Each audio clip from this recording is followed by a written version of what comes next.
to our webinar for today on behalf of the Thames Valley Chamber of Commerce. It's my pleasure to welcome you. Our webinar today is a health and safety approach to workplace well-being.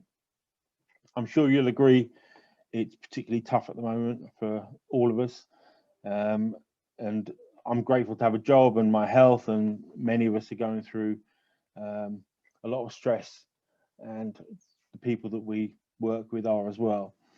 And I'm really touched by the compassion and the rich experience that we have with us today on our panel, and with us in the audience. I'm lucky enough, I work for the Chamber, so as you guys register for this event, I get to see who's registering, and lots of you will reach out to me, and I've been particularly touched at the care and the compassion in this work, along with all the stresses that obviously we're under. I hope today that you will take from this webinar some real learning from our case studies and from the rich experience that we have with us on the panel. I'd like to briefly introduce you to our speakers, our chair, and our panelists. Sheila, if you could move on the side, that's perfect. From left to right, we have Anna Blackman, who's our chair for today's panel discussion, and Sheila Lord, Director at BMR, and Peter Kelly from the Health and Safety Executive, who are going to be presenting to us. We're delighted to have them with us and really look forward to their presentation. Dr. Carol Kaplan, Director of Transformation NHS Foundation Trust, Amantha King, Coach and Development Consultant, Claire Lyons Collins, who is Mental Health Consultant at the Chamber, and many years with the NHS. Claire will also be looking after our Q&A, and is the reason that we even get organised to do this. So great to have Claire with us. Dr. Caroline Rook, Lecturer in Leadership from Henley Business School. Chris Stewart, Managing Director of Minding Minds. Felicity Gasparo, Founder of Oyster Outcomes, and Greg Quinn, Director of Public Policy and Advocacy at Becton Dickinson. In a moment, I will hand over to Sheila and Peter, and following their presentation, Anna will chair our panel discussion. Please, we invite you to ask questions via the Q&A function, which we'll address in due course with Claire's expertise. Without further ado, I'd like to welcome Sheila and Peter for their presentation.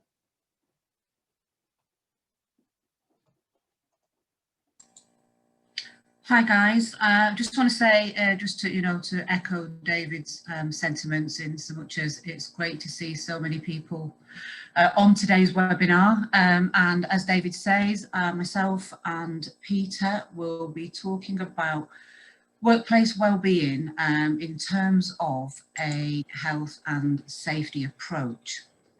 Now, this is not moving forward. Just one second. Right, so I'm Sheila. I run a company called BMR Health and Wellbeing. My background is in quality management, lean and supply chain, and I am now working in the mental health workplace wellbeing sector, and I'm very much focused on getting using health and safety and quality management frameworks to ensure that workplace wellbeing is done in a systemic and data-driven way in the workplace. And as David said, we're joined by Peter, who is a senior psychologist for the Health and Safety Executive. I've got that right, Peter? You have, and on that picture I look like a lounge lizard, according to my boss. Excellent. I sometimes have that as my background, but I was told not to today, so I'm in my pub. This is actually my local, 200 meters from where I live. I can see it from my front window, my back window. Excellent. So yes, today's topics, we're going to be going through, and Peter's going to be talking us through what are the statutory legal requirements for workplace mental health in the UK. And also looking at the potential consequences for businesses who actually fail to meet those requirements. We're then going to look at what actually constitutes a psychologically healthy workplace and what actually are the psychological hazards we need to be assessing from a health and safety perspective. Peter will then talk about the size of the problem and the impact that COVID's had in terms of mental health. And then we're going to look at how we should be approaching a workplace mental health programme and how we can demonstrate the return on investment in terms of well-being as a measurable KPI. And then from that, I believe there's going to be questions to myself and Peter, and then questions generally through the panel. And do use the chat facility to ask any questions that you may have, and that will be collected and they will be answered as we go along. I think, Claire, you're looking after the questions, aren't you, throughout the course of the session?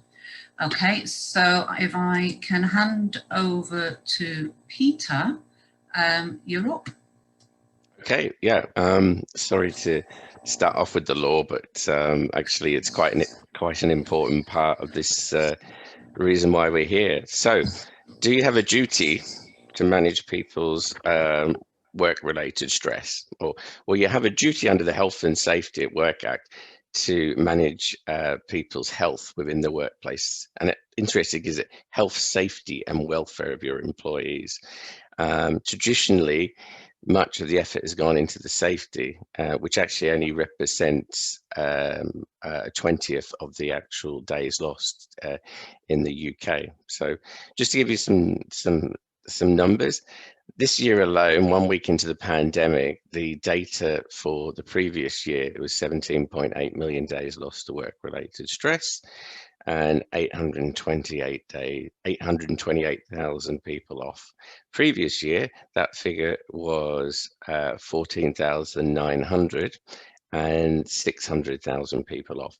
So going into the previous year, before the pandemic, we were already in a very difficult situation, okay? Now, if that's 1 week into the pandemic, which was it goes up to the 28th of March, I will hazard a guess, and you can come back to me in October, that those numbers will be even higher, and we could breach that number that we never thought which we would breach, which is up to 1 million people off. Okay, so why is it important? Because it's the main issue that we've got going at the moment. There's an ongoing health issue, but here's the interesting thing: COVID-19 requires compliance. COVID-19 risk assessments ask that people that they do what they're expected to keep them safe. A part of that is how you manage people's health. So that's why we've incorporated stress and mental health into these COVID-19 risk assessments. So first of all, if you have a duty, it's a duty under the Health and Safety at Work Act. But then what do I do as an inspector? Well, as an inspector, what I'm looking for is that you've done a risk assessment that's reg-free of the management of health and safety at work regulations. Reg-free requires a risk assessment. It doesn't ask, it requires that you do a risk assessment. Reg 5 requires that you carry out interventions or carry out some form of actions to reduce that risk, okay? So section 2 of the Act, Reg 3 and Reg 5, are what we call as defined standards. So these are not maybes. This is what we would expect as an inspector if we were to go in and do investigations. We don't do investigations on single cases. We have a criteria, which I'm happy to share with you, of the type of cases that we would take. We released that actually in October. I can tell you the backstory about that. But effectively, what we've always tried to do is engage people to say, you have a duty, but we want you to do this as something that's good for your business. That's why we did the best practice guides. So how to be compliant. We've given you the HSE stress management standards, which are on our website, and it takes you through the 6 areas that we say are part of the stress experience at work, and it shows you how you might manage them. And nicely, because we are like that and we can be nice, we've given you 35 questions which help to identify where those sources of stress are, and they very nicely fit into what a risk assessment might look like. So there you go. And in the coming months, we'll be releasing a app that's going to have the management standards on, and which will allow you to give it to your employees, and then it goes back. We've also got an online version, which is a free online version, which is available, which I'm sure Sheila and others can talk about later. And then ultimately, what other things you need? Well, what we realize is over the last 20 years that we've had a movement in this area, a movement from putting plasters over open wounds, which was teaching you how to cope in the 1990s. Remember that? You know, if you give you some crystals, you'll be all right. You'll be able to hang out and you'll feel happy. Or there are a number of individual elements there. And then in the last 10 years, we've really gone into the well-being, haven't we? And that's been really important. My problem is that for the last 5 years, we focused solely on the individual and not on the organization. And that's why the ISO 45003 is going to be a game changer, because effectively it says, yeah, do stuff as an individual level, but also do stuff at an organizational level. It fits nicely under hierarchy of control, but it's also embedded in the area of what in healthcare is known as primary interventions at the organizational level. So ISO 45003 due out in July, and it's spent the best part of 2 years of my life and lots of arguments and discussions. As you can imagine, trying to get 72 countries to agree to anything is going to be interesting and at times difficult. But we've got there, and I think it is a great starting point. Just to point of reference, it will be a voluntary standard. So we're not going to assess you against this standard, but we will assess you against the law. So we're expecting you to look at the best practice. Okay, Sheila? Oh God, I love that. I'm Australian. This is like the first webinar I've ever done with a Sheila, and it's just. I mean, I just took the webinar because I could say Sheila. So, so if you could move the slide on. Sure. There we go. And then there are other acts, aren't they? Now, such as the Equality Act. Did you know that actually the most recent court case, one of the most recent court cases, was where they used the Equality Act, where vicarious liability was found to exist with the employer to protect their employees against bullying. And here's the interesting thing: bullying from from outside sources and bullying from those around the people that they work for. That's, if you're slightly geeky and you're interested, that is the Majeski versus Guy's St. Thomas Hospital ruling back in 2010. If you're even a little bit more, you can look at Deutsche Bank versus Green, Green versus Deutsche Bank. Just out of interest, that one was an £800,000 tribunal claim, and it was based solely around the Harassment Act. So in terms of the concern about the legal import, the Act, the Health and Safety at Work Act, the management regs are based on criminal, so the criminal law.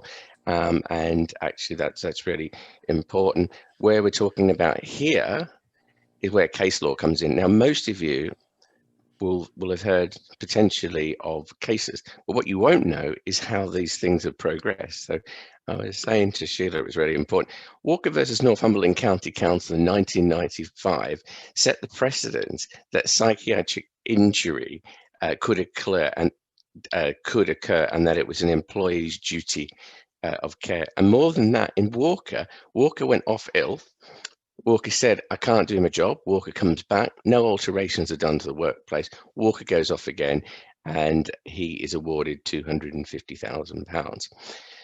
During that time, there were a range of cases which led to a summary of 16 principles set out by Barber and Somerset, which is Lord Justice Hale, as we all know, in the news a few months back, in which they said that an employer must be in breach of its duty to take responsible care of the employee for a successful case. The employer must prove psychiatric injury caused by the employer's breach, so the onus is on the employee and the employer. And then it was reasonably foreseeable on the part of the employer that the injury to the employee would result from a breach of duty. Now think about that in the context of your duty under the health and safety regulations. Reg 2 requires you to do what? To manage people's health. Reg 3 requires you to do a risk assessment. Why? Because it's your duty to do that. What is the premise of risk assessment? Foreseeability of the risk that's there. So actually, although Barbara puts that in, there is a requirement for you to know what your risk is and for you to manage that. Next one, Sheila.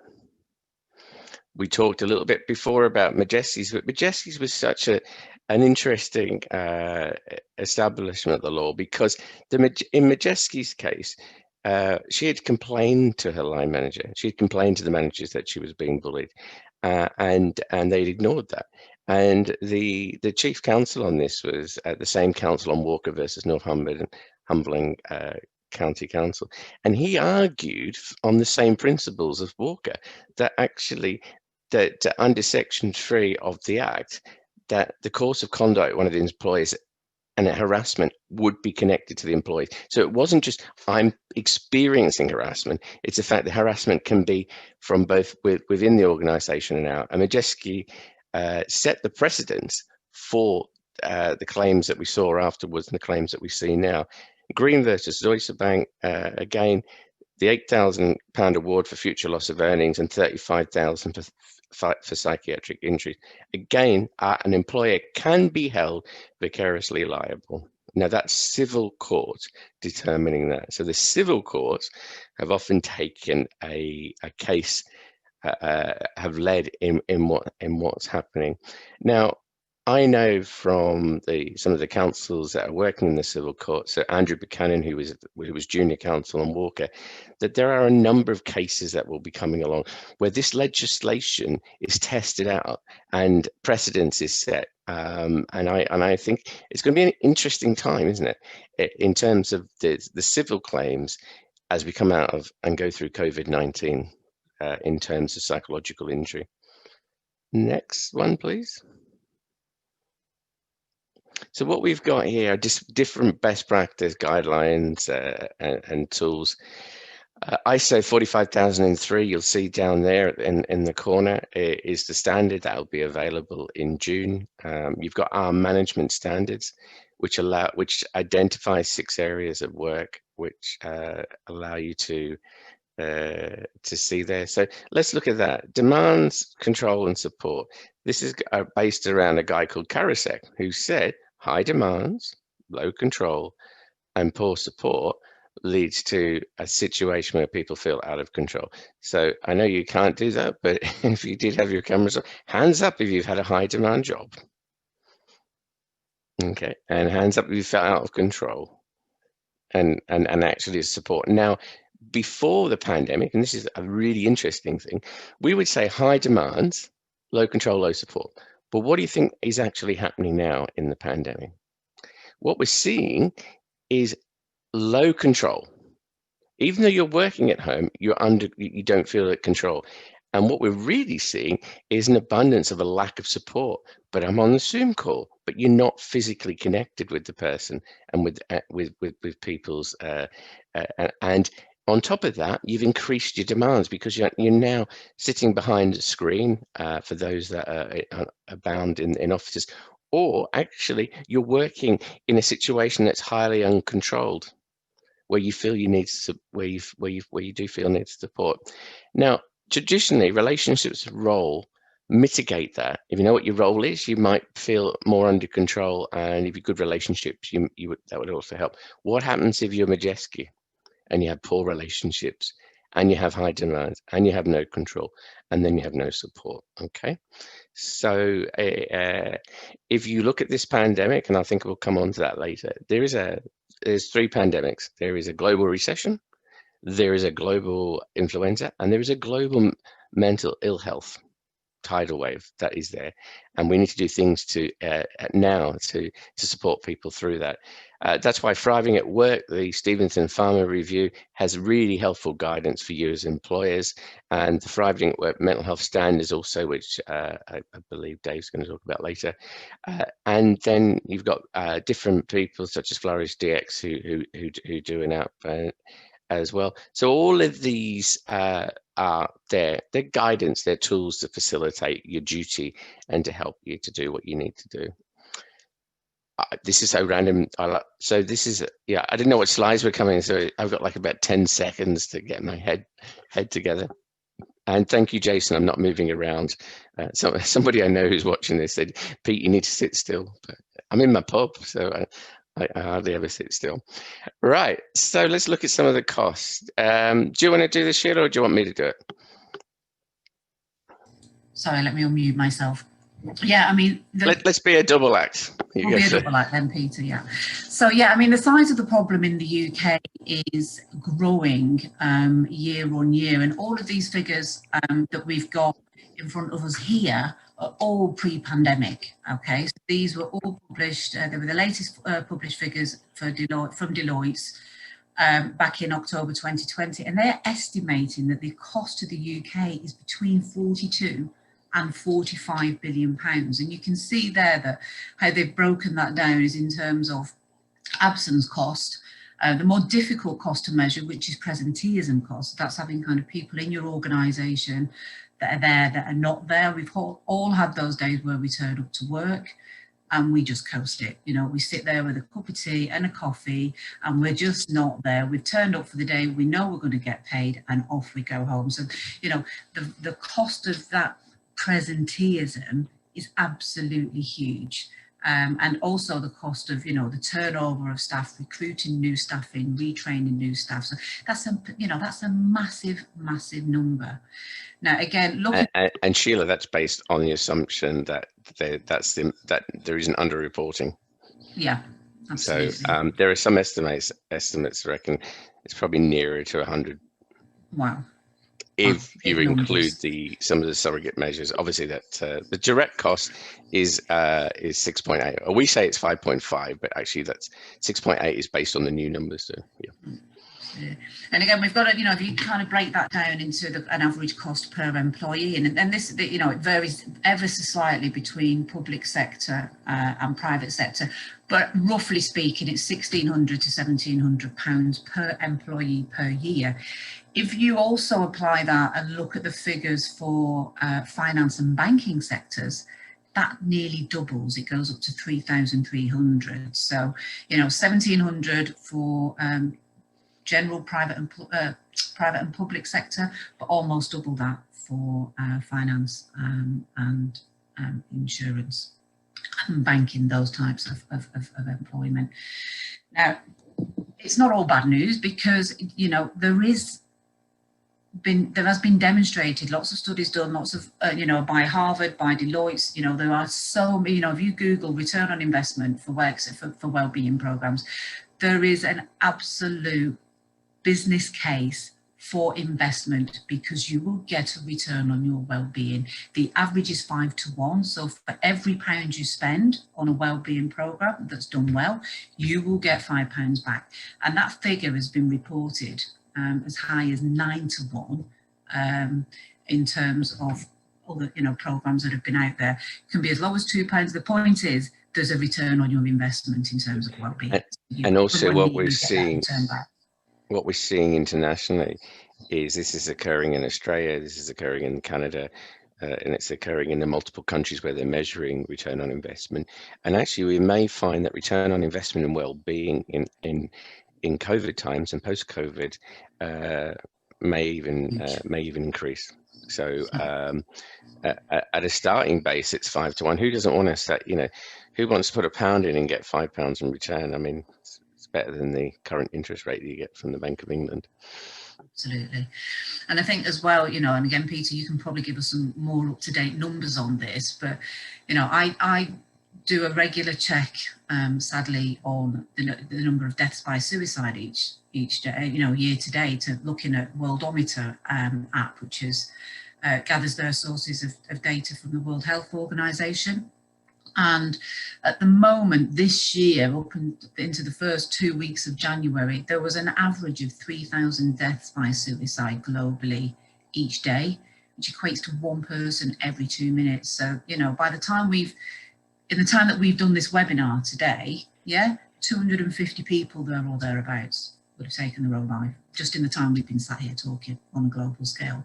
And in the UK, I think the last published figures from the Samaritans put that number at about 17 to 18 people a day in the UK. So the figures for last year were 6,200 suicides. There's been an increase in previously. The UK. Yeah. And there internationally, there is an estimated increase of around 10 to 12% on based during the pandemic. But there's still studies that need to confirm that, so they need to do the epidemiological data. But that's so potentially one of the consequences of this pandemic is, it's hard to say it's a global recession. It's a combination of events, isn't it? But yeah. So Peter, I mean, in terms of what you've seen in terms of the numbers changing to what are the published numbers out there, what do you see in terms of the impact that COVID has had on these figures? Well, what I think we'll see is that, there is masses and masses of publicity, unless you don't read any news or see any programs, including the BBC, which show that actually that the mental health consequences of this pandemic, and mental ill health, should I say, consequences are substantial. And actually, for me, this is a wake-up moment where you go, what are we going to do about well-being, and what are we going to do about creating healthy workplaces?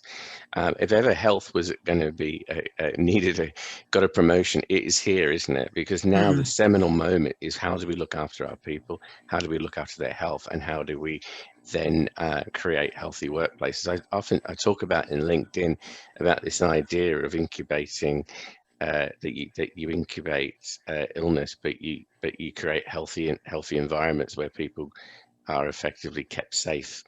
And I think that's, we have to do something now globally, and that's what we're doing through the ISO standard and through others, to say to people, coming to work means that you have to protect people's mental health as well as their physical health.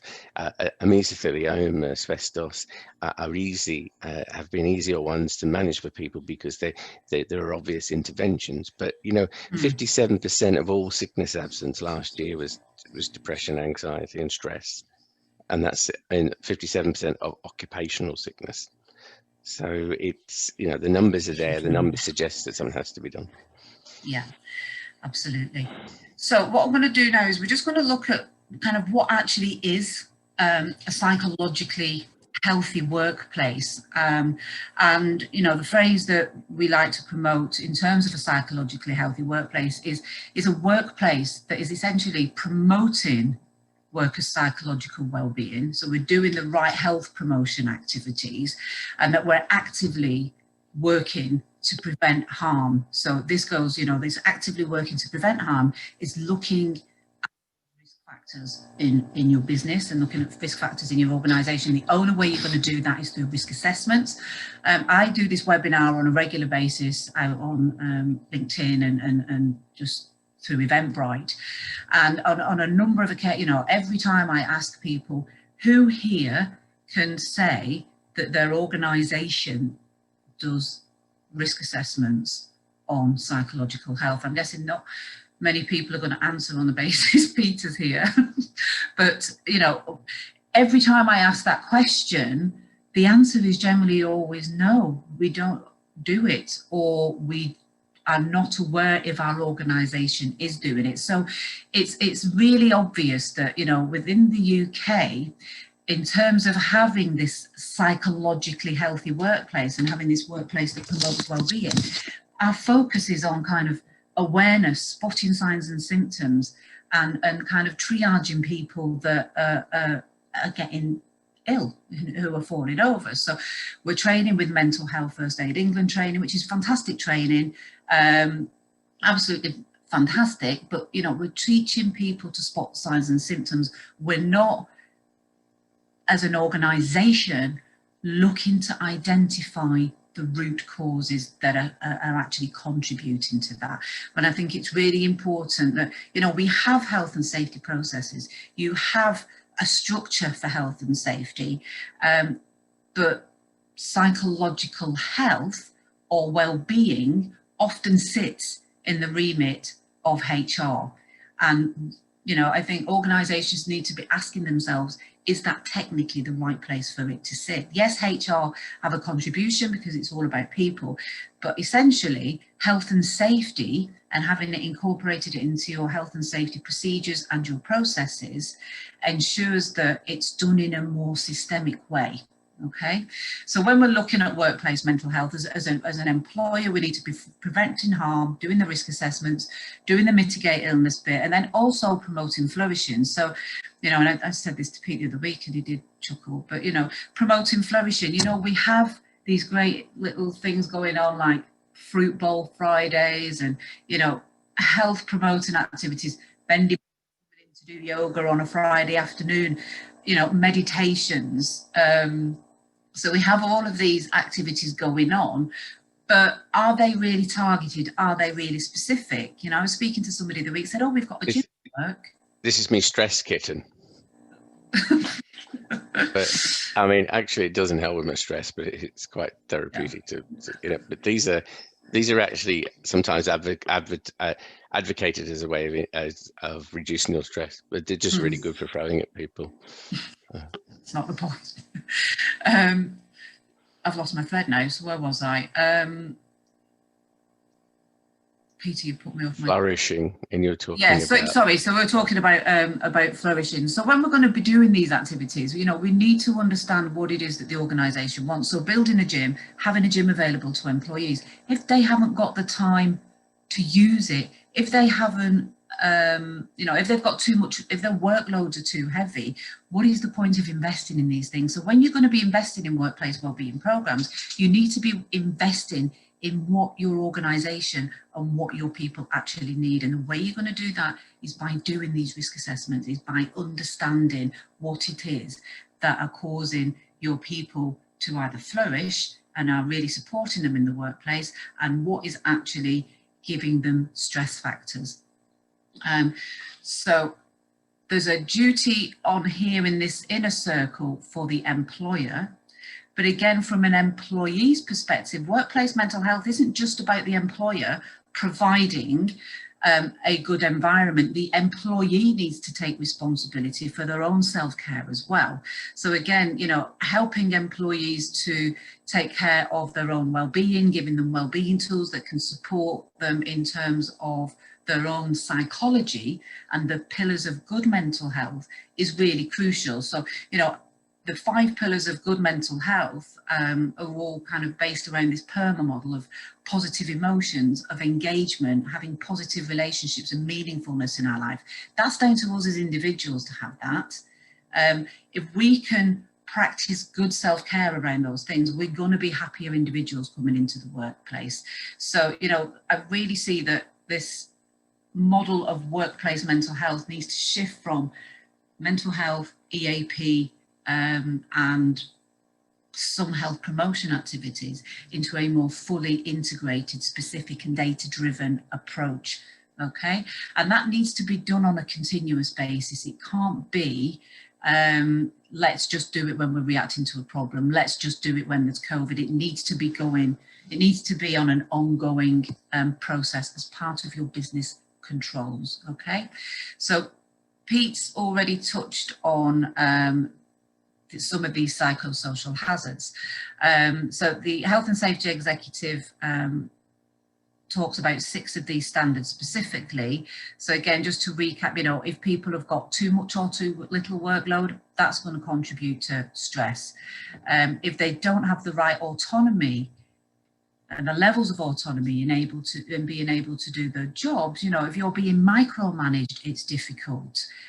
You know, with COVID, with homeschooling, you know, that's brought a whole new perspective on the level of autonomy we give our people, you know. And even pre-COVID, I spoke to organisations or people who work for organisations who didn't ever have to go into the office, who didn't ever have to account for their whereabouts. They just had to deliver the work they were employed to deliver on time.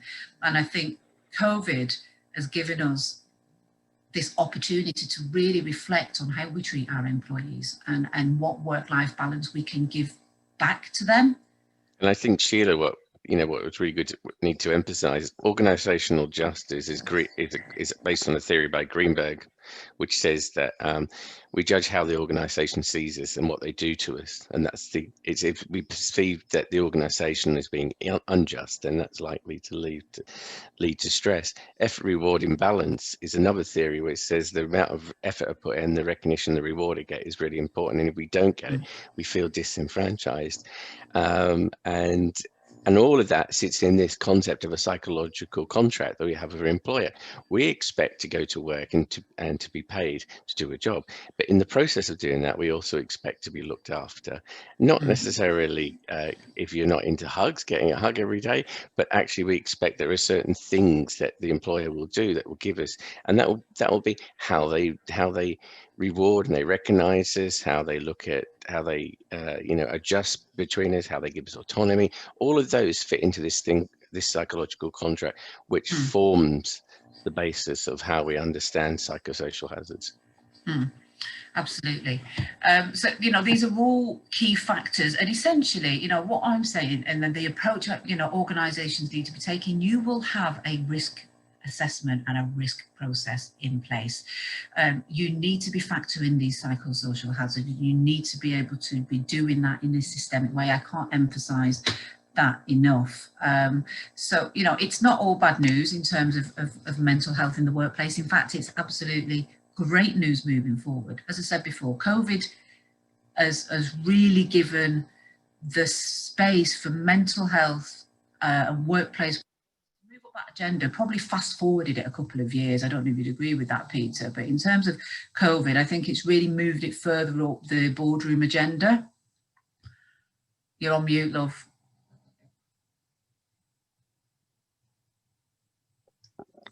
It's probably worth it. What I was going to say was probably rubbish anyway. But what I would think is we should have been doing this 5 years, 10 years ago. Why does it take a pandemic to make it okay to look after our people's health, absolutely, their well-being? Absolutely. You want to see? There's a reason there are the top 100 companies in the Times 500 successful companies are there. All of them have health and well-being in their mix and their KPIs. So simple, isn't it? Well, I say it's simple. Look after your people, they'll look after you.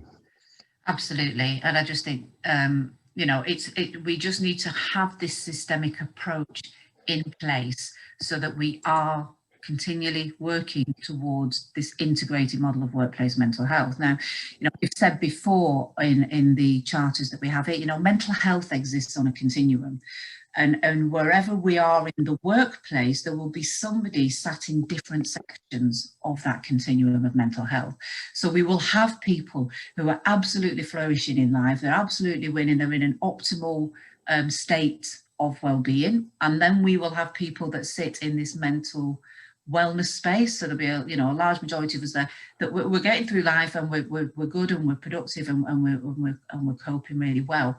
And then we might have people who are working for us who are languishing. They were not, they've not got a diagnosed mental illness, but they may be going through some traumatic life events. They may be going through a bereavement, a divorce, a separation, a poorly child at home. Any of those factors which would knock them out of the mental wellness arena. And then those that would have a diagnosable mental illness. And we're talking 1 in 4, I think the number is, Peter, isn't it, in the workforce? Is it 1 in 4 or 1 in 6 that have a diagnosable? 1 in 4. It was 1 in 5. Yeah. We estimate it could be 1 in 3, based on World Health Organization data suggesting this trend. So 1 in 3 people, and there are how many people on this? There are 104 people. So 1 in 3. That represents a large majority of the people that are on this call. So we're looking at quite large numbers going forward. Yeah, absolutely. And again, we're looking at this. If we want to meet people across that whole spectrum of mental health at various different stages at which they're at, we need to be having activities that satisfy each of those areas. So we need to be mitigating illness, which is what we do in the UK, is all around here. It's EAP, return to work, MHFA, those types of activities, but all aimed at illness. Yeah. When we talk about mental health, we don't talk about the health side. We only ever talk about the negatives. So we do need to bear that in mind and make sure that we are doing this risk-based approach. Okay. Absolutely, and I can't emphasize that anymore. You know, that actually it is way cheaper to promote mental health than it is to have to treat it. Mental ill health is something that we can reduce, but maybe not prevent. You know, because some people will experience mental ill health, but we can certainly put in mental health initiatives. As opposed to treating people when they've got a condition. Absolutely. Okay, so, you know, just reaffirming what Peter said and what I was saying earlier, you know, this is measurable. You can measure your return on investment on this. And there are, you know, just a sample of some of the KPIs that you can be applying in your business to measure this. It just needs to be done. You have the legal duty to be doing it. You have a moral duty really to be doing this. And why wouldn't you? And that concludes my presentation and Peter's presentation today. And I know that there are quite a number of questions that have been coming in. So I'm going to put myself on mute and I'm going to hand over to Claire. Hi, thank you so much, both of you. That was so interesting. It was brilliant. So I've got a couple of questions that have come in so far. First one was to Peter specifically, and it was around, you know, when will it be required in law, do you think, for mental health and well-being to be part of health and safety executive law? That's the right word. For us, it already sits under the requirement, under the duty of care to risk assess.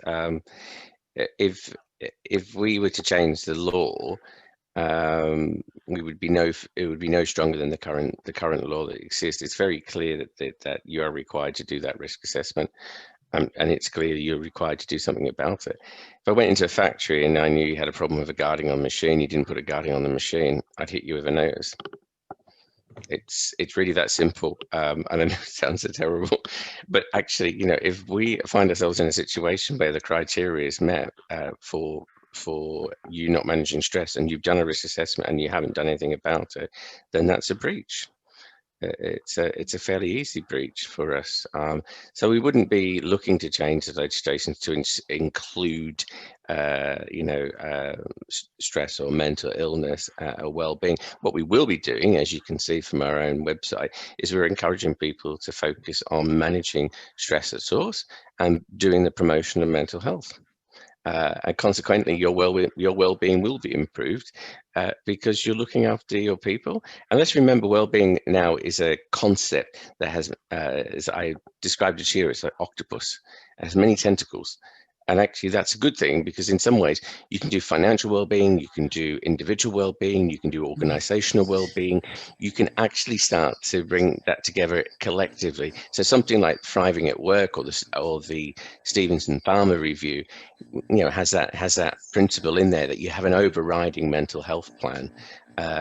So mental health just isn't simply, as we've always said, you know, give them some apples, give them some pears, and give them a head massage, and they'll be all right. Because for those that don't like head massage, it's not going to be great, and I don't eat a lot of fruit, so it's not going to help me, is it? But I think it's really important that, and I've slightly gone off, but what I'm trying to say is I think the existing legislation is robust and strong enough, and you should be doing it anyway. I think the problem with the existing legislation, if you don't mind me saying so, Peter, is that it's not specific enough. So people will plead ignorance, even though you can't plead ignorance in the name of law. I didn't know, Gov, it's a fair cop. You know, it isn't very specific. You know, it uses welfare as a very but it wasn't overly specific with asbestosis, was it? No, but I think, you know, that's the point. Mesothelioma or respiratory disorders. No, or absolutely. Hand-arm vibration. So there's a number of things that have gone before. Absolutely. And so that's why we say what we've got sits within that, you know, because you only have to read a paper or to listen to BBC, as I was listening before, to realise that, hey, your people might be experiencing some, yeah. So I accept that, but at the same time, I think that's the argument that's been used, and yet people are still doing something about it. But when it comes to mental health and stress, they go too hard, too soft, don't know what to do. Absolutely. Okay. I think that's I'm going to move us on. Okay, I'm going to move us on to the next question, because I will be fired by Anna for poor Q&A management. I don't want that, Anna. So the second can fire me if she wants. So Peter, go on mute. And there are some people who don't agree with you on that in the chat, and I think that would be great if you could respond in some of the chat if you have an opportunity. Now, this question for Sheila is from Vincent Butler. What happens when the causes of the fear, i.e. that leads to symptoms of anxiety, stress, depression, mental ill health, are not included in risk assessments? Let's say, for example, sorry, can you hear me? Yeah, you just dipped out a little bit there, sorry. Okay, sorry. So what happens when the causes of the fear, this leads to symptoms of anxiety, stress, depression, mental ill health, are not included in the risk assessment? Let's say the real causes of fear in that workplace are missing, the emphasis being only on the individual. So I think this is around culture within an organisation. So basically there's a culture of fear, therefore people are not speaking up about the factors that are causing risk, and okay. So for, you know, again, one of the things that we do is we look at anonymous risk assessments. So we anonymise that risk to take away that fear factor. So if we're looking to take, you know, organisations and helping them to kind of embed this type of process, one of the first things we do is it's anonymous risk assessment, okay? And not anonymous in so much as you put which department you're working in, your age, your foot, your shoe size, whether you're male or female, so you're easily identifiable as, but you're anonymous. You know, you are truly anonymised in the way that the data is gathered, and I think that's really, really important. And again, these types of programs will not work effectively. You can have all the best tools in the world and all the best intentions in the world. They will not work effectively unless you have somebody within your senior leadership team driving this and driving this change, and that it's taken as a whole organisation approach with representation for the business, for people at lower level, middle level, and at senior level, because it needs to be this whole organisation approach, because it's all about driving change and driving culture and changing behaviours. So that's... Okay, thank you. Does that answer that? Yes, it does. Thank you. I'm going to hand over to Anna now. Thank you, Claire. Firstly, Sheila, Peter, thank you for that. Really, really interesting. Building on the point, Sheila, that we were just talking about, Amantha has got a case study she could talk through about that sort of issue about communication and leadership. That Amantha, if you don't mind, would be really helpful for you to pick up. Yeah, sure. Thank you, Peter. Thank you, Sheila. Thanks, Anna. I'm a coach and development consultant. I'm often brought in to firefight when there are problems in organisations, and this is often because there's a disparity between communication at the top and at what I would call the forest floor. So when we talk about the canopy and the forest floor communicating, there is a really big wall of silence. And it's often presented to me that people are a problem, so can you fix the problem? So I've got a case study here, which we talked about the psychological hazards. I think this example really tips into points, one about the workload, autonomy, role clarity and support. So if I tell you about the case study, and I can tell you how it's been dealt with, then that might open things up. But the case study anonymously involves an organisation, has a £45 million turnover, has about 3 to 4 tiers of management level. So there's a senior leadership team at the top, there's an intermediate leadership team, which has branches of human resource element in it, and then we get down to the canopy floor, as I would call it, with the managers who are on a day-to-day basis looking after teams. This is how it's presented to me, that actually this individual needs to be micromanaged because they're not performing. At which point I sort of threw myself back in my chair, and it's like, right, this is probably the last thing this person needs. But this is how it went. The feedback was that the individual needed developing. The meetings with this individual, their version of events are that meetings are very sporadic, only had one-to-one meetings when there was a problem. Those problems were very much defensive, negative type interactions, very little positivity, no discussion about development, blurred lines around what their actual responsibilities are, and yet performance expectations. Very little resource being put for this person, even to the point that when I used to have conversations with this person, they were accused of not being a proactive enough leader. I said, we've had 6 interruptions to our meeting already because there's a cardboard thin wall between us. Is it possible that you might be able to have an office somewhere else? And that was absolutely thrown back, that no, you can't have an office, but we expect you to do all of these things and jump through all of these hoops. So the reality was there was very, very little support for this individual other than to bring me in for additional coaching. So it was basically fix the problem or we're going to have to get rid of the problem, which is this individual, which is just outrageous, because this individual, we did a number of things all based around positivity, all based around looking at people's strengths, what they already have within them that they can bring, how are they looking at their mental health. And what I want to really notify is presenteeism goes off the charts when people are under this sort of pressure. These are the pressure that are always on the Zoom call 10 minutes early. These are the people, and I'm going to shock you now, and I don't mean it to upset you, but in this case, this person was actually getting off the call and self-harming. After every single Zoom call, this person was self-harming because of the stress they were under. And yet their company, you know, had no idea about that at all. So we need to see beyond this. We can't keep pushing people to the wire. We need to give them something back. And so what I would advocate for this person is they actually needed more support. They have got more coaching. We talk about what they are brilliant at, because actually managers need to be taught how to do that. And I think that's what I would want people to take away. Culture is bandied around like some umbrella that we've got to try and close down or fix. It starts with communication, really good communication, about being emotionally intelligent, about being aware, about asking how are you more than once and in more than one way, and encouraging people to come forward. And one thing I would like to say, which sort of has popped up in the chat as well, is that actually people are fearful. That is a fact. Even high performers are fearful to stick their hand up and to say they're struggling. So I think if there are systems out there, and I know that some are available, whereby you can anonymously access psychotherapist, counsellor. Lisa Lord is actually on the panel. She's actually in the audience today, and we've had discussions. Amazingly, there are a number of things available if people want to access them anonymously or not. I think she talks about a case in Police Scotland where actually 70% of people actually want their managers to know they're having a problem. So let's talk of it in that respect. So that is the case study that is out there. So if it's okay to hand back to Anna. Thank you, Amantha.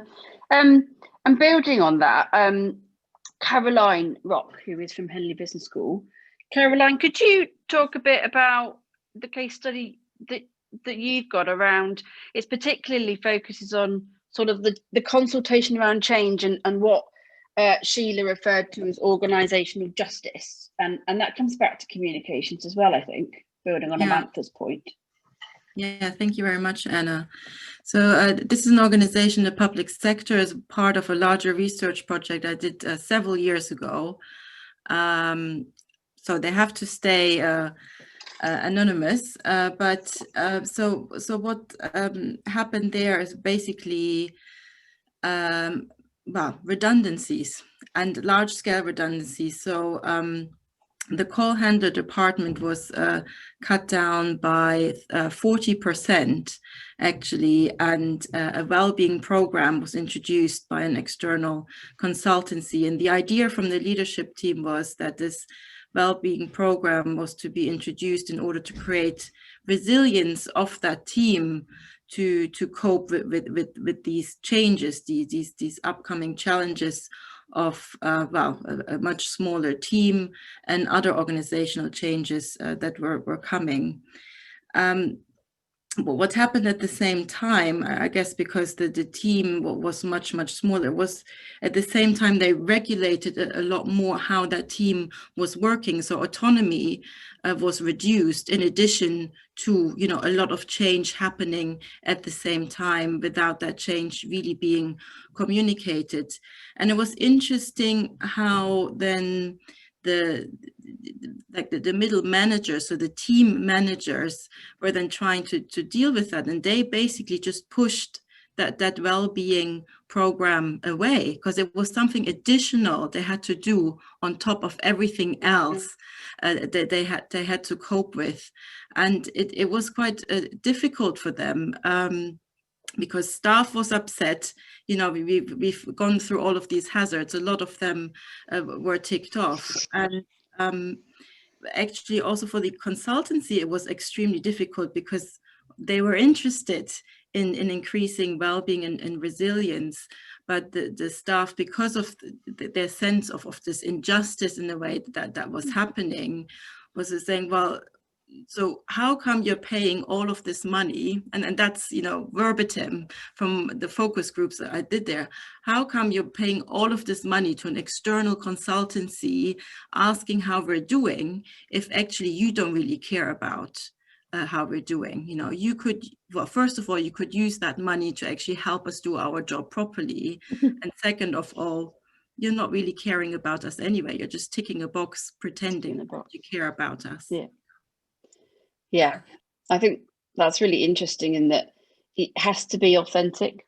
When organisations start health and wellbeing programs or start talking about mental health, I do think it needs to be done from a genuine place of caring about people, because it becomes obvious quite quickly if an organisation is just doing it to tick a box.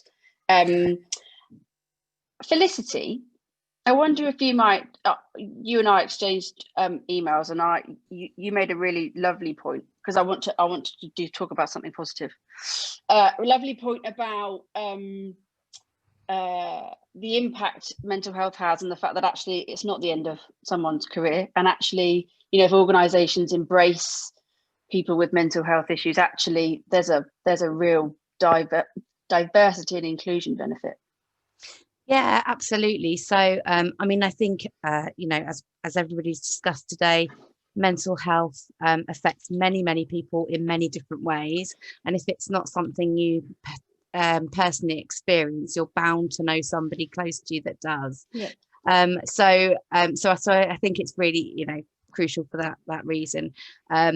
Through my experience of trying to get pregnant, going through IVF, having my twins, eventually having my twins who are now 11 and growing taller than me, and then going on to have two daughters, multiple birth traumas, postnatal depression, extreme anxiety and all of that, and having to continue to work throughout that process. You have to find a way, really. So if I look at Maslow's hierarchy of needs, you know, I had to put bread on the table. So I in a way I didn't have a choice, but in another way I also had great support from a number of my bosses throughout that journey, and encouragement, really. And I know somebody picked up on the point, I think it was Samantha picked up on the point about being monitored for, no, it wasn't Samantha, it was Sheila, about being people being focused on output as opposed to being at a desk 9 to 5. And I think, you know, increasingly as I went through my sort of 13-year journey, really, of difficult times, my work has been increasingly focused on output, and that has enabled me to work in a way that I've been able to really deliver high quality work. But also, if I need to take a break, I can take a break. If I need to spend, you know, a couple of hours extra taking some time out in the morning, but I choose to work in the evening, then I've been able to do that. And so, you know, I'd call out 2 local employers actually, and I'm happy to name them because I think they offer very positive case studies. So my time at the John Lewis Partnership, the majority of my bosses were so supportive, and also teammates and colleagues, and also at the University of Reading. So I know we've got Caroline from Henley on the call, but the University of Reading worked there for 18 months, and they were also, because I declared my mental health history at the start of my career with them, they were brilliant. You know, I needed time out every Wednesday afternoon for PTSD counselling, which was just down the road. They made that happen for me. They didn't make me pay the time back. They measured me by my results.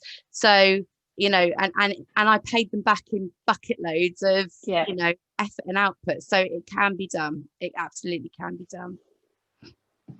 Thank you, Felicity.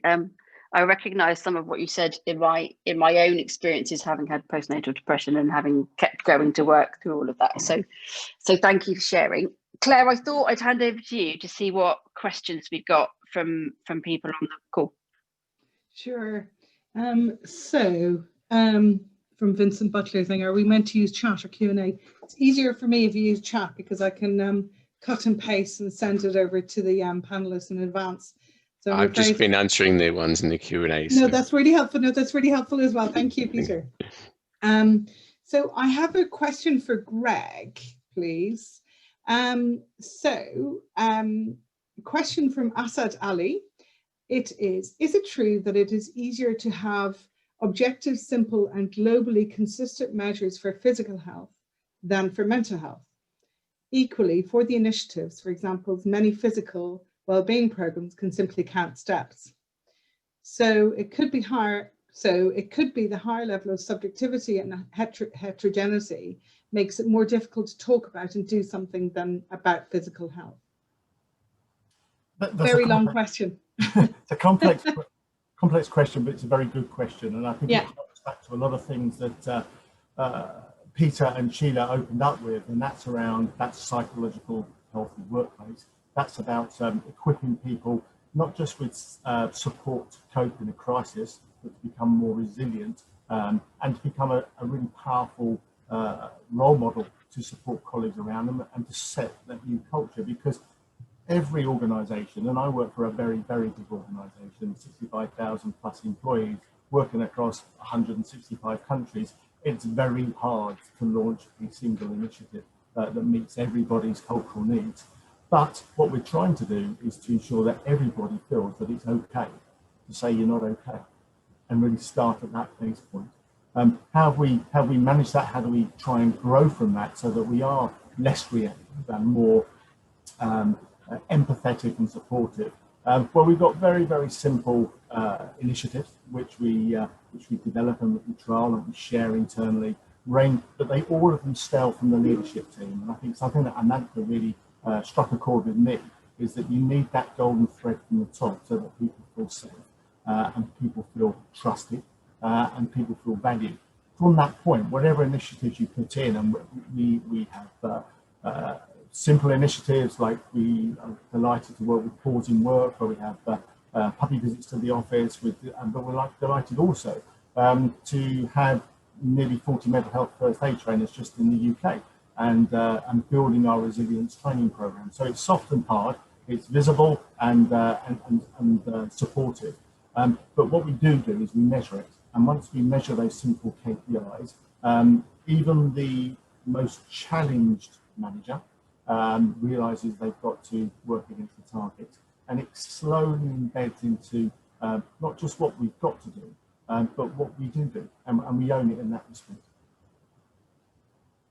I love the fact that you've had puppy visits at the office, Greg, because I haven't convinced anyone.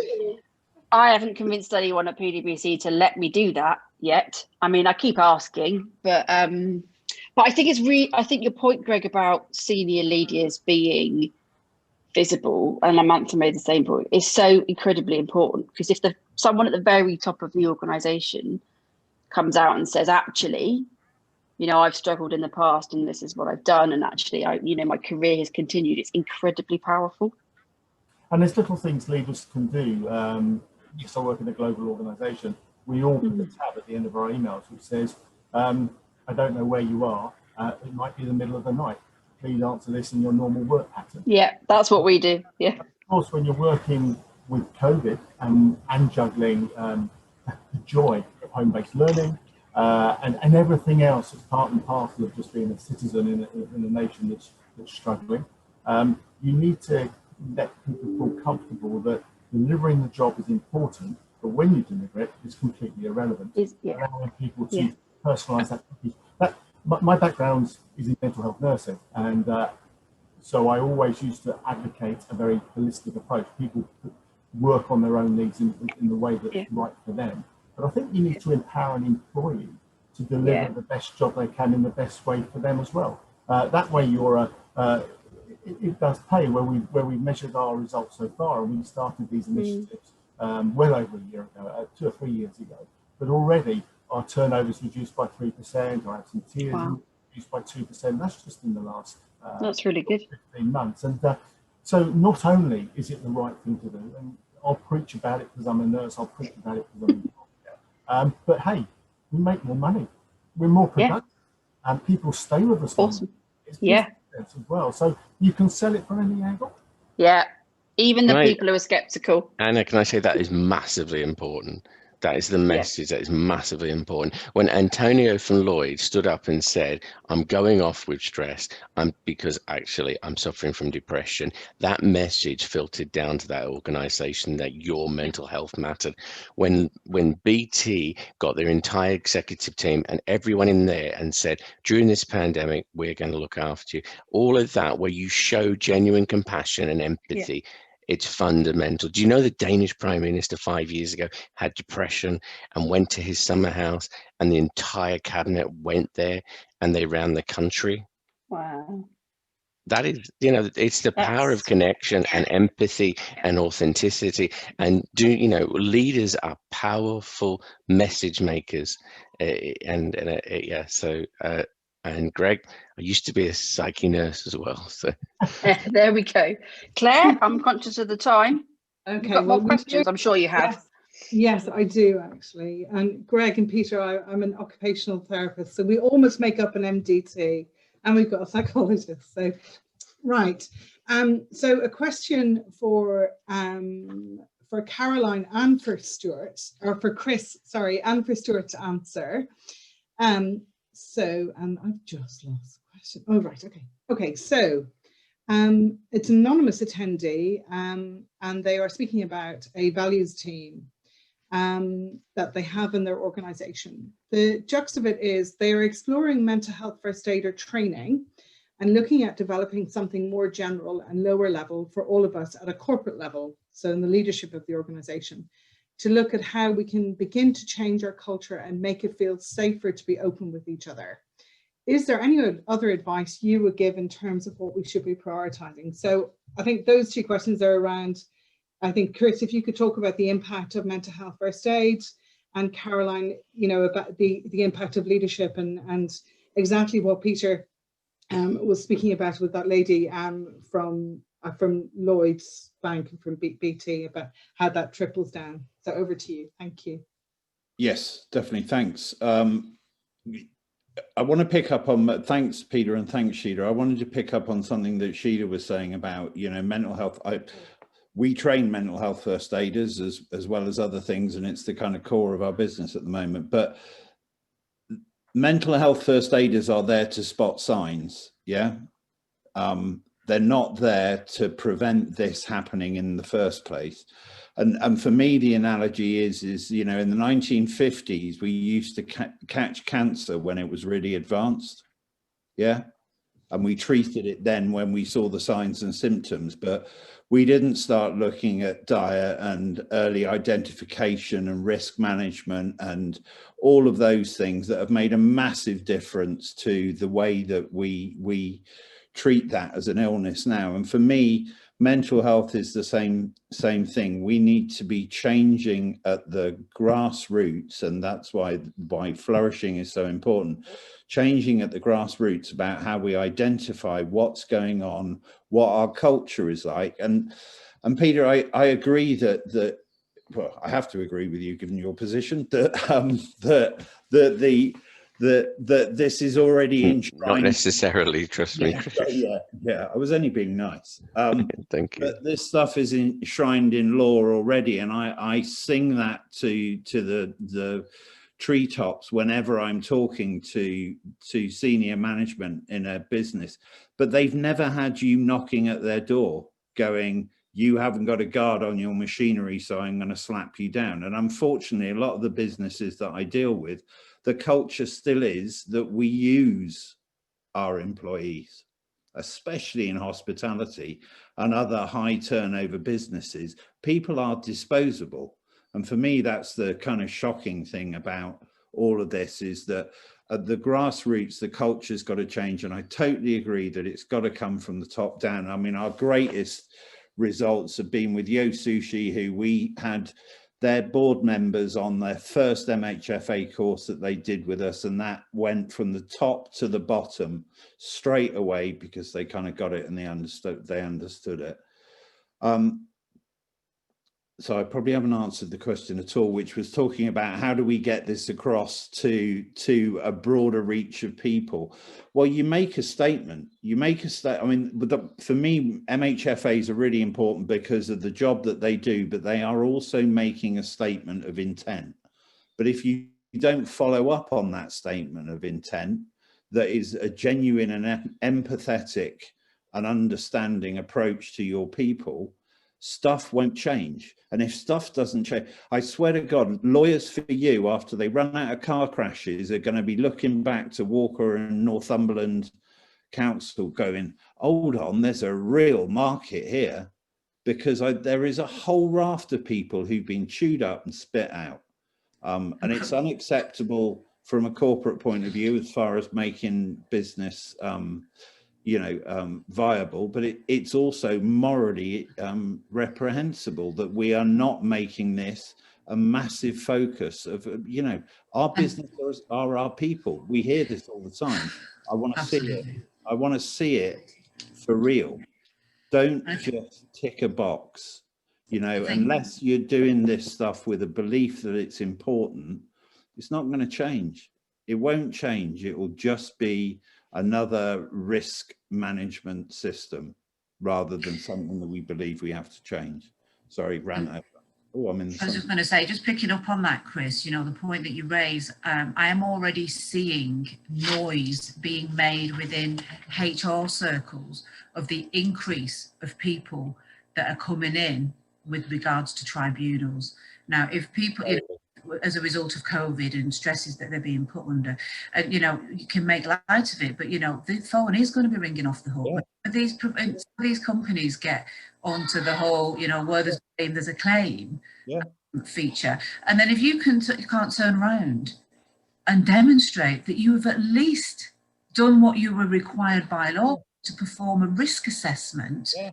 Then where do you stand, and picking up on what you say, people are our greatest assets. That's the one phrase that really annoys the hell out of me, because you wouldn't take a piece of £1 million equipment, your asset, right, stick it in a corner, never service it, never look after it, and not set it up to run optimally.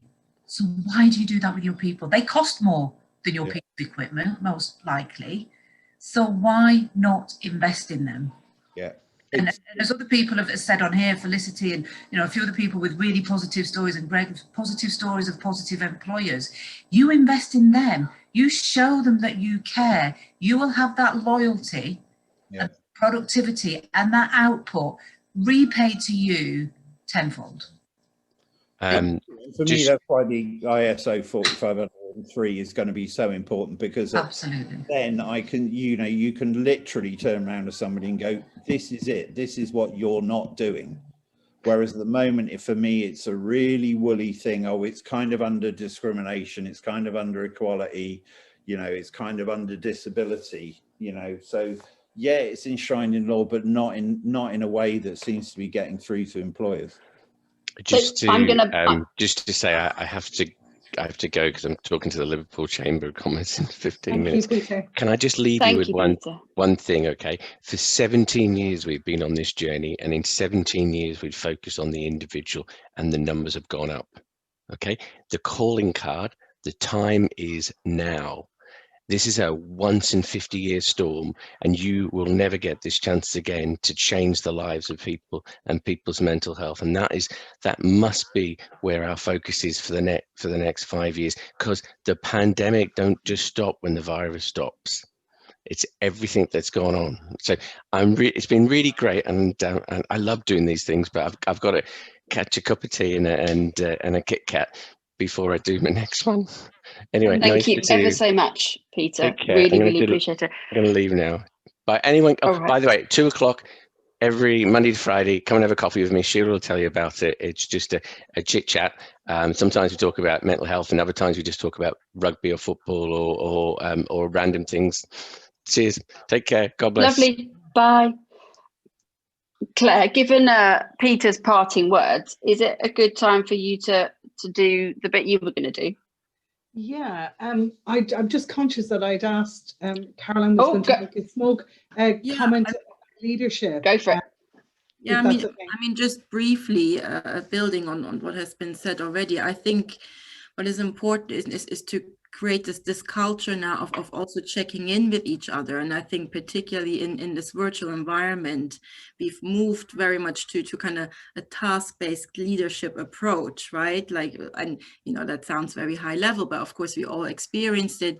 We log onto a call, we get straight to business, go on to the next call, and so forth. And of course also virtually it's much harder also to connect. Yeah, so how are you doing? And I think it's also harder to talk about, when you are feeling really low, or if something happened in your personal life or whatever. I mean, we don't have those conversations over the phone. We have them face to face. So I think particularly now, kind of creating this culture of make it a part and parcel for every single conversation that you have to check in with each other. And it can be like a really quick, like for the whole team, right?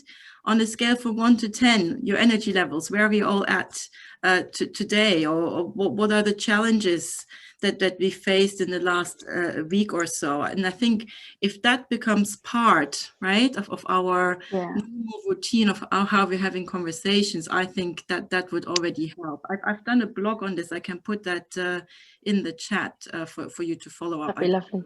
For too long.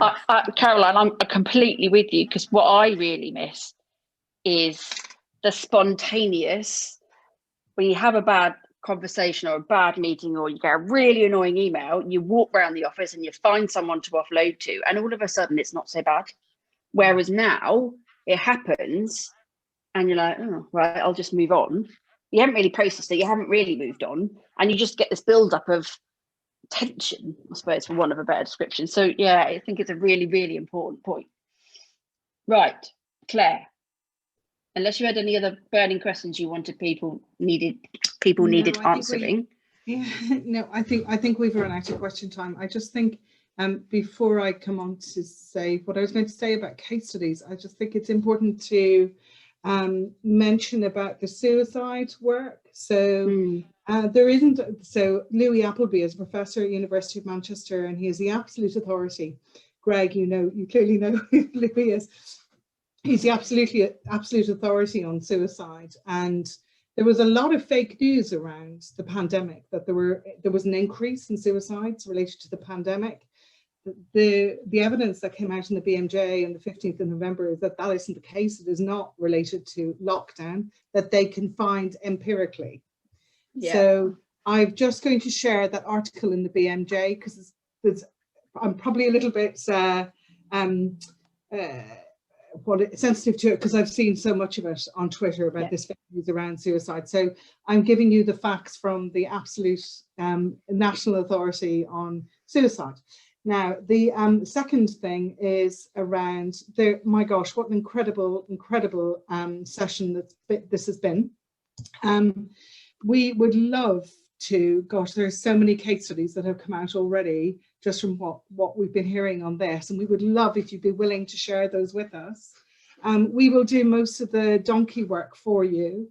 We just kind of need you to speak to us or to write something down. So David is in the process of setting up like an email for mental health at the chamber, but everything's gone a bit, whatever up with parenting at home. You've seen my children coming and waving, yes. Yeah. But everyone's a bit, should I just say I'm a bit behind? Oh no, Claire, I'm a bit behind. So I am too, Claire, if that helps. So, but there's such rich learning that we have here, and we've got Henley on the line, and all the resources at Henley that I know that they would be hopefully willing to share and their expertise with us. So if you could email David, and we will send out, if you want to, I can interview you on the phone or on Skype and create a case study, and then you would sign it off before anything was published or anything, but that would be wonderful if you'd be happy to do that. Great. Right, so I think we are handing back to David now, and if we can finish at 5 to 4, everyone can have a cup of tea and a loo stop before their next meeting. Sounds like a plan. And I just want to say thank you to our speakers, Sheila and Peter, our chair, Anna and Claire, for doing such a fantastic job, and our panelists. I always come to the end of these sessions and think we need about another 45 minutes just to kind of get into what we are about to get into.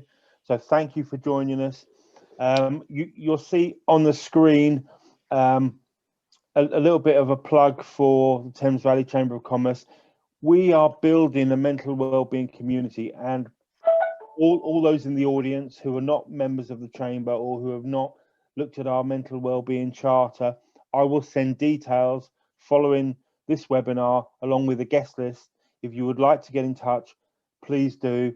As Claire says, we welcome case studies, and for now we haven't got a separate email set up, so for now just respond to the email that I'll be sending each of you. Thank you, audience, for your constant flow of questions and points that you've raised in the chat. It's clear to see that we're all very passionate about this, and I encourage you, please stay with us as we go on this journey and we continue to learn together. We'll be having a webinar like this every 2 months, and Claire and the team here are going to be helping shape this, and with your support excuse me, and your contribution, I look forward to the next webinar and the next topic as we bounce off our wellbeing charter. Thank you once again, and have a great afternoon, and thank you everybody